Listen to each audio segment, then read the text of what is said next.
Les amis, accrochez-vous car c'est une grosse revue de presse internationale que je vous ai préparée en ce mercredi. On ne va pas perdre une seconde et on file tout de suite avec l'Espagne et le président Florentino Pérez, sans compassion, qui a évincé Xabi Alonso. Et pourtant, regardez, dans les colonnes de Marca ce matin, macro enquête auprès des lecteurs pour savoir qui est le responsable. Eh bien, le président est pointé du doigt par les lecteurs. Est-ce lui le principal responsable de la mauvaise confection de ce groupe Real Madrid? Réponse à 48%, oui. Est-ce que c'était le bon moment pour se séparer de Xabi Alonso? Entre 75 et 80%, non. Et est-ce que Álvaro Arbeloa est le bon pour prendre la succession? Regardez, à 76%. C'est un non, manque d'expérience, et pourtant, c'est bien lui, regardez, qui est à la une de AS et Marca. Ça y est, c'est son jour, conférence d'intronisation hier, présentée, et il a été malin, l'ancien coach de la Castilla. Il a avancé un nom tout de suite. Vinicius, l'homme de la discorde, l'homme qui a cristallisé la rupture entre une partie du groupe et Xabi Alonso, et entre Xabi Alonso et le board. Florentino Pérez adore Vinicius, vous le savez. Je veux voir Vinicius danser de nouveau, je veux le voir sourire de nouveau. Et Álvaro Arbeloa a été malin également, car il a rappelé sur le terrain cet homme, les amis, Antonio Pintus, l'illustre préparateur physique qui, vous le savez, lorsque Xabi Alonso est arrivé, eh bien, il l'a écarté, en tout cas des terrains. Il était devenu une sorte de superviseur général, c'était un peu un placard, vous l'aurez compris. Eh bien, il est de retour sur le terrain. Voici le nouveau staff d'Álvaro Arbeloa et donc le grand retour d'Antonio Pintus. Álvaro Arbeloa qui, prenant la place de Xabi Alonso, quitte la Castilla. Il y a un jeu de domino. Toutes les strates inférieures, les équipes de jeunes, eh bien, changent de coach. Cela remonte en effet domino. Voilà, c'est comme ça que ça se recompose du côté du Real Madrid. Il a hâte de démarrer. Il l'a annoncé. Regardez, c'est en page intérieure de Marca et ça commence aujourd'hui, les amis. Oui, match de coupe pour le Real Madrid sur la pelouse de la formation d'Albacete. Voici quel est le 11 de départ attendu. Attention, il y a pas mal d'absents.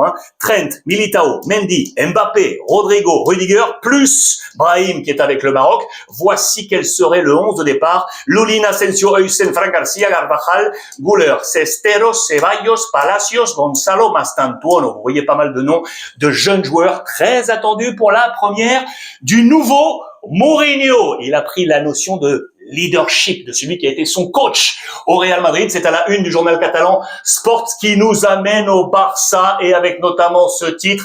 Ça y est, Cancelo, il a la chair de poule. Il est de retour du côté du Barça. Regardez à la une du Mundo Deportivo. Il prend ce numéro 2 dans ce maillot coulé. Et attention parce que ça a été un maximum de suspense hier sur les réseaux sociaux officiels du Barça. On l'a annoncé, puis on a effacé cette annonce. On s'est dit qu'il y avait un problème. Quelques heures, un problème de signature avec le club d'Al Hilal à 16h45. Ça y est, tout était officiel. Je crois que je vais verser une larme.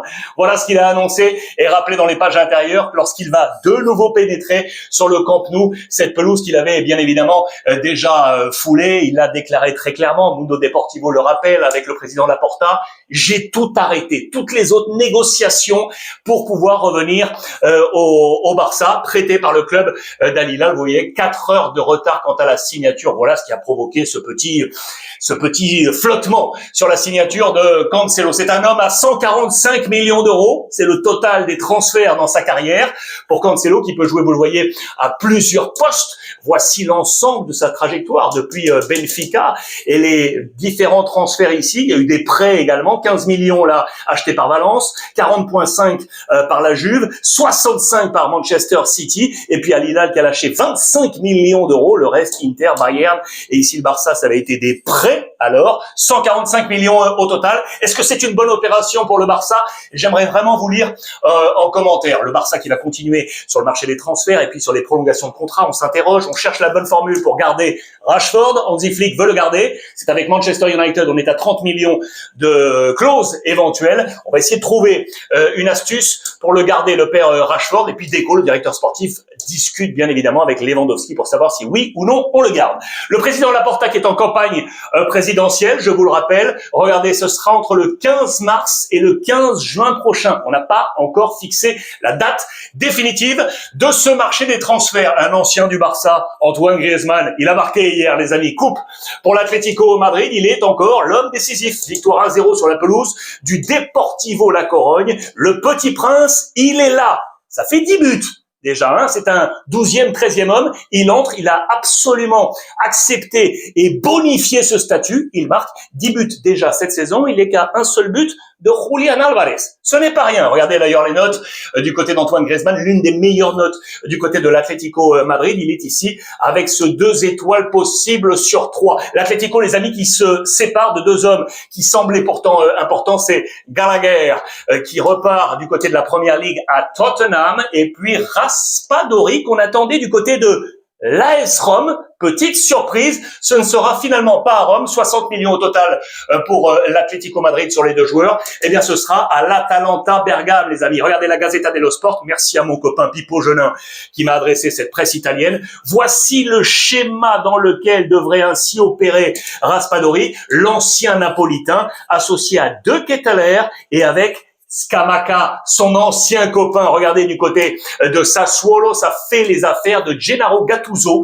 le sélectionneur italien qui adore ce duo. Scamacca, Raspadori, voilà, qui devrait faire les affaires, vous l'aurez compris, de l'Atalanta pour la nouvelle énergie de l'Italien. Chiesa, ça traîne les amis, ça traîne. Attention à Chiesa, Liverpool qui veut revenir du côté de la Serie A. Vous le savez, on parle de la Juventus avec Spalletti, mais pour l'instant ça traîne et du coup la Gazzetta nous dit qu'il y a d'autres options avec notamment Maldini ou encore Gudmundsson, affaire à suivre pour l'homme aujourd'hui de Liverpool. Milan, ça aussi c'est intéressant. Regardez, on nous parle de Goretzka du Bayern Munich. Pourquoi? Parce qu'on est suspendu à la décision de Luka Modric. Après le mondial, que va-t-il faire? Il a une possibilité de rester encore un peu à Milan, une année supplémentaire, avec Rabiot, avec Jachari, avec Ricci également.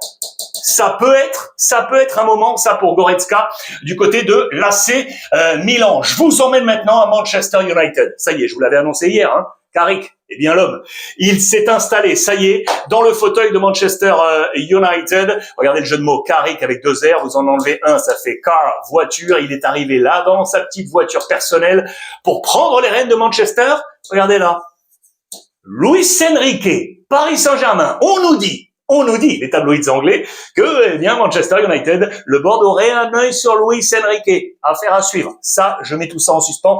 Et entre parenthèses, je reste sur Carrick avec Manchester United. On parle un peu d'un choix peut-être un peu fou, parce que est-ce qu'il a la bonne expérience? L'ancien joueur de Manchester United, passé par Middlesbrough, notamment dans cette expérience de coach, alors que on avait l'option Ole Gunnar Solskjaer. Hier, je vous disais que certains joueurs cadres de Manchester auraient barré la route, éventuellement au retour de Solskjaer. Le choix est donc sur Michael Carrick, qui s'est épaulé d'hommes forts, et notamment cet homme, les amis, Steve Holland, regardez, adjoint de Gareth Southgate du côté de l'Angleterre, et qui est un vrai numéro 2, puissant, homme de vestiaire.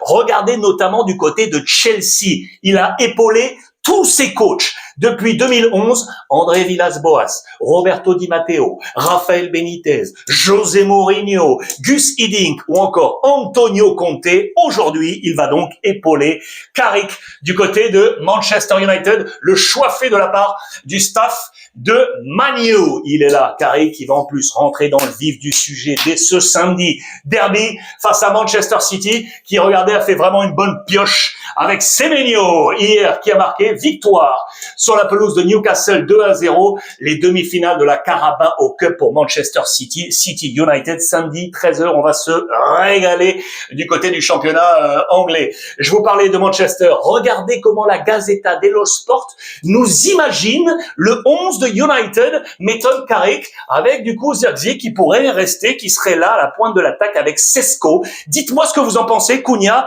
Fernandez, Bemo, Casemiro, Maino, Dorgu, Martinez, Yoro le français, Dalot et Lamens. Est-ce que vous êtes d'accord avec cette idée de Manchester United? Un ancien de Manchester, les amis, Paul Pogba. Ça s'annonce pas bon pour lui. Le rêve américain est en train de s'envoler. Lui qui avait rejoint Monaco, vous le savez, pour espérer éventuellement être des plans de Didier Deschamps pour la prochaine Coupe du Monde. Eh bien, pour l'instant, seulement une demi-heure de jeu cumulé. Il n'arrive pas à se défaire de ses blessures. Ça semble compliqué. Mercato avec Monaco. Regardez, qui a officialisé le prêt du défenseur central de Leicester, Faes, deuxième division anglaise. Il est là pour se relancer, le Belge. Et puis, je vous emmène avec le Paris Saint-Germain parce que l'élimination en Coupe de France face au Paris FC a fait du bruit. Après l'élimination, l'introspection. On se demande si c'est un simple accident ou un vrai coup d'arrêt. Mais au passage, eh bien, le calendrier du Paris Saint-Germain avec cette infographie du Parisien s'est allégé. Vous le voyez, les points rouges, c'était la Coupe de France. Ça peut s'alléger davantage puisque là, on a les matchs de barrage de la Ligue des Champions. Si Paris termine bien évidemment dans le top 8, on enlève tout ça et on se concentre là sur de la Ligue 1 uniquement. Le PFC qui a battu le PSG. Regardez, selon la Gazzetta dello Sport, Iconé, le buteur, est dans le 11 de la semaine. C'est pas rien, ça. Ça, c'est pas rien. Regardez à côté de grands noms. Je pense notamment à Olysée, qui a cartonné avec le Bayern Munich, le français. Regardez tout ça. Je vous laisse porter une attention particulière à ce 11 de la semaine. Marseille s'est imposé hier en Coupe de France 9-0 face aux amateurs de Bayeux. Vous le voyez ici. Ça fait 35 ans, c'est historique. Il n'y a plus de clubs amateurs, du coup, dans cette Coupe de France, que des clubs de Ligue 1 et de Ligue 2. Il faut remonter 35 ans en arrière pour retrouver ce fait en stade des huitièmes de finale de la Coupe de France. Regardez l'équipe de l'Olympique de Marseille, les buteurs avec Angel Gomez, Traoré, Greenwood, Gouiri, encore Egan Riley, Mopé, et puis Greenwood encore. Marseille a pris un bain d'énergie. Attention, ça c'est très attendu également là, puisqu'il y a le grand classico portugais entre Porto et Benfica. C'est l'heure de vérité, notamment pour Benfica. Vous allez comprendre pourquoi. Du côté de Porto, Farioli a prolongé avec Villas-Boas, l'ancien coach donc de Chelsea, devenu président, vous le savez, de Porto. Prolongation jusqu'en 2028 et il s'appuie notamment dans son groupe, lui l'ancien niçois, sur un ancien niçois qu'il a ramené, Pablo Rosario, ici, qui réalise une performance superbe. Il est le 9e temps de jeu de l'effectif, vous le voyez, de Farioli, qui est en train de caracoler en tête de ce championnat. 49 points, aucune défaite, un seul match nul, 16 victoires en 17 journées. C'est absolument somptueux. Benfica, attention, est déjà à 10 points. Voilà pourquoi l'heure de vérité. Benfica avec José Mourinho qui fonce, regardez, sur Luca du Napoli qui semble être l'objectif prioritaire. Et puis enfin on termine puisqu'aujourd'hui c'est l'heure de vérité également pour le continent africain. Demi-finale de la CAN, Sénégal, Égypte et Maroc, Nigeria. Que va-t-il se passer? On a hâte de découvrir tout ça. Voilà les amis, je vous embrasse, passez une bonne journée, profitez des vôtres et j'attends vos commentaires.